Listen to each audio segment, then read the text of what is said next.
с какво самочувствие на тези избори, какви са кандидатите, повтаряли са напълно листата?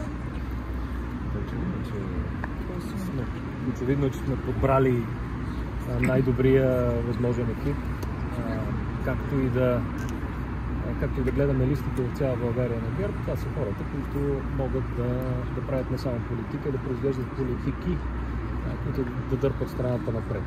ГЕРБ е коалицията, всъщност ГЕРБ-СДС и ГЕРБ партия е най-солидната основа, на която може да стъпи в момента българската партийна система, българската демокрация и на която могат да се отпрат българските граждани. Отиваме на избори с самочувствие за победа. Този път се надяваме още по-убедителна победа, която да даде възможност за съставяне на редовен кабинет. Държавата трябва да излезе от състоянието на склероза, в която сме вече почти 4 години. Това означава ли, че ще има една доста по-умерена от към крайни изказвания кампания? За нас да, това е целта.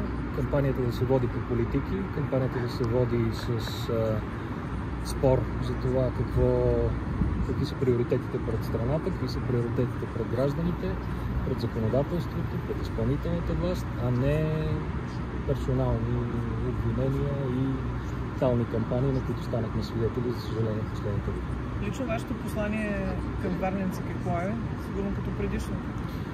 То не мина много време от предишната кампания, за да могат посланията да се различават драматично.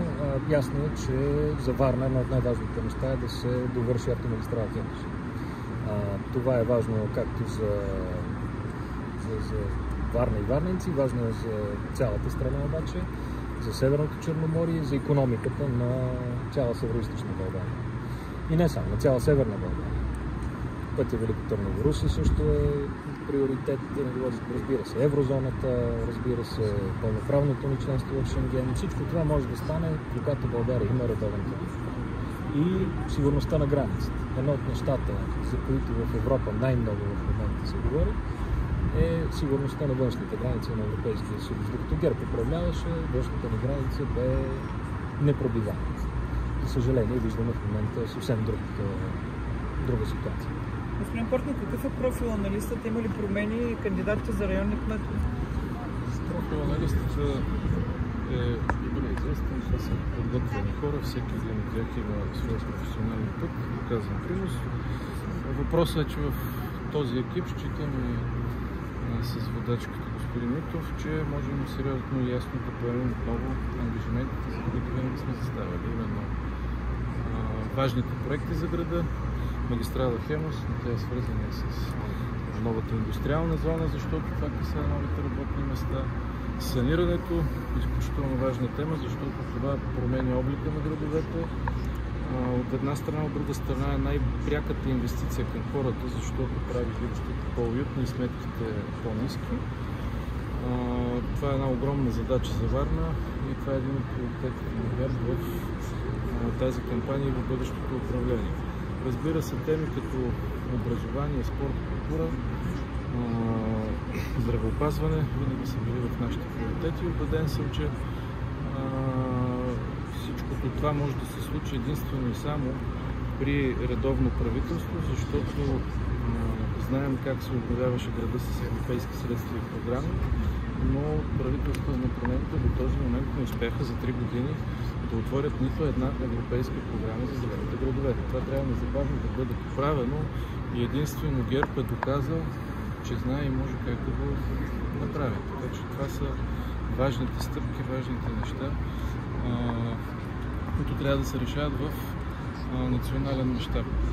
Респективно за темата с местните избори, знаете, че отиваме на местни избори заради фактът, че двама от кандидатите на Продължаваме промяната, които спечелиха изборите за районни кметства, в последствие спечелиха, разбира се, в една кампания, изпълнена с лъжливи внушения и обещания, които се вижда, че не се изпълняват към днешна дата. Но тези хора в крайна сметка не успяха да си попълнят документите. Наглостта на Продължаваме промяната във Варна всъщност стига до там, че тези хора, един от тях отново е вдигнат за кандидат. Тоест той не може да си попълни документите, но се счита, че може да управлява най-големия район на града. Така че това коста обаче на варненци 1 400 000. Тези средства бяха, вие видяхте, гласувани на последната сесия на Общинския съвет, да се направят детски градини, паркове, спортни площадки, детски площадки. Ние плащаме от общинския бюджет за избори заради общо взето некадърност. Така че вярвам, че хората ще постъпят разумно в предстоящите национални, но и местни избори. Нашите кандидати, вие ги познавате добре. Това са хора, които могат да се справят с задачите в районите. Това е Людмила Колева в район Приморски, където се намираме, и Жоро Недев в район Одесо, който също добре познавате. А относно листата? Първите в листата? Първите в листата виждате... 32 ли са в листата? Да, имаме представители на най-различни професии. В челото на листата имаме много млади хора, защото ние вярваме, че младите хора са истинския капитал на града ни и в тях наистина възлагаме надежди за активна работа за напред. Така че считам, че с този състав отново ГЕРБ ще бъде първа политическа сила, така както убедително беше и на предните парламентарни избори.